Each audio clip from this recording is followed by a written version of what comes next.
युगानुयुगापासून अन्याय अत्याचार सहन करत आली ही भारत माता, अगदी युगानुयुगे.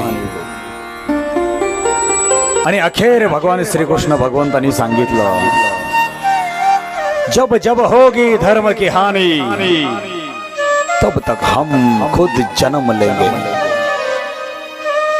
यदा यदा ही धर्मस्य ग्लानिर्भवति भारत अभ्युत्थानं धर्मस्य तदात्मानं सृजाम्यहम् परित्राणाय साधूनां विनाशाय च दुष्कृतां धर्म संस्थापनार्थाय संभवामि युगे युगे. प्रत्येक युगायुगात अर्जुना मी जन्म घेणार आहे आणि माझ्या बरोबर तुझाही असणार आहे. मग या ब्रह्मांडामधले चारही योगापैकी कोणताही योग असू दे, लेकिन जब जब मेरे धर्म की हानि होगी तब तब हम खुद जन्म लेंगे.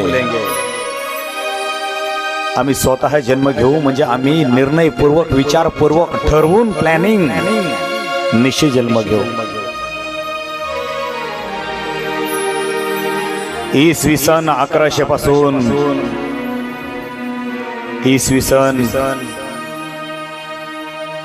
1200 पासून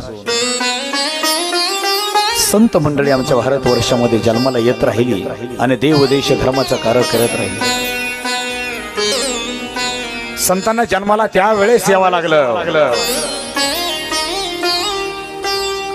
या अधर्माच्या वाटा कुठंतरी थांबायला लागल्या, या अधर्माच्या वाटा कुठंतरी बुडायला लागल्या आणि या वाटा उजळण्यासाठी आमचे संत परमात्मे जन्म घेऊ लागले.